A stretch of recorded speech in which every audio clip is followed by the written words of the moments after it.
I'm joined now by Lethbridge Hurricanes defenseman turned Toronto Maple Leafs prospect Noah Chadwick. Noah, right off the bat, just wanted to throw a really big congratulations to you being selected by the Leafs at the draft.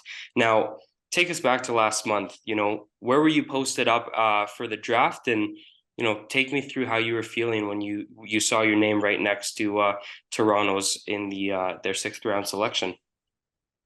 Yeah, well, thank you. I appreciate that. I guess I was on the ice when I heard the news. Our assistant coach skated over and told me there, so that was kind of funny. But yeah, it's super exciting to be drafted by Toronto, like such a storied franchise, and obviously an original six team. So you know, now that I've been to the camp and got everything underway and kind of got into the system there, I couldn't be happier. Now, with Toronto being back on the clock, in that sixth round, obviously you were on the ice, but did you know prior to that draft that, hey, maybe if I was still available come when they were on the board, was that a pick that you saw coming, or something that was more of a pleasant kind of surprise? Um, I didn't really have like an expectation from them. I know they were interested, so that's kind of all that I knew there. Now, Toronto only made three picks in the draft this year. So I guess what about your game do you think the Leafs were attracted to most? And what does it mean to you knowing that, one of their three picks that are hard to come by, obviously, went towards selecting you? I think definitely being a bigger defenseman, that definitely that helps, and I think that's what they're looking for, some size as well, and then I think my game personally is it's like a two-way defenseman. It all starts in the D zone, just like initiating first passes there in the breakout, and then joining the rush when I can, trying to create scoring opportunities, and then my transition play in the neutral zone. That's like kind of the three areas that I focus on the most. Now, you mentioned Toronto being one of the more franchise histories in the National Hockey League.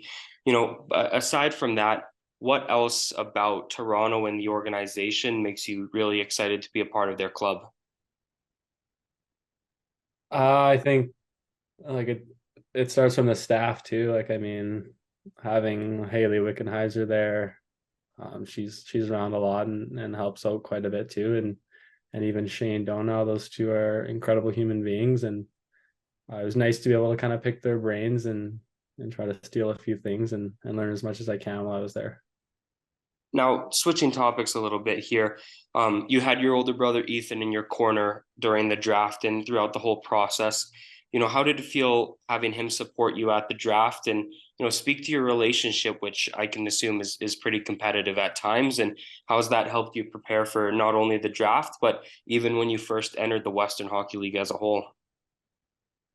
Uh, yeah, he's like my best friend, my brother. Like we are like super supportive to each other, and there's obviously like some competition for our childhood, but I think now we're always just like hoping that each other's like is successful and in our games and everything. So I think he was pretty happy for me, and I really appreciate his support, of course. And um, yeah, I mean, couldn't ask for better there. Of course. And growing up between you two, were there any like spirited street hockey games that, were always on the schedule whenever you two got together? And, how's that element of competitiveness changed, but at the same time, still very much there? Yeah, I think a lot of street hockey over the years for sure, like on the outdoor rinks and stuff too, actually. Gets pretty competitive, but yeah, and like during the season, it's just that like we want the best for each other, and at the end of the day, I hope when we play each other, I hope I win, but I mean, I always want the best for 'em. Now, let's look back at your time with Lethbridge. You came onto the WHL scene at the end of the 2021-2022 season. And, since then, you've taken the Hurricanes blue line by storm. This year you even posted career highs in goals, assists, and points. What worked well for you in your first full season in Lethbridge, and speak about the success um, you've recently found. Hmm. Uh, I definitely say like our coaching staff is super helpful and supportive, and I mean with whatever you want, like I can stay at the rink for as long as I want and watch video and just try to level up my game as much as I can. I mean they're all for going on the ice early before practice, working on skating and stuff. So I think also like that level of support from them is huge for me especially, and I think it's important to take advantage of that for sure. So that's kind of what I was doing a lot in the past year.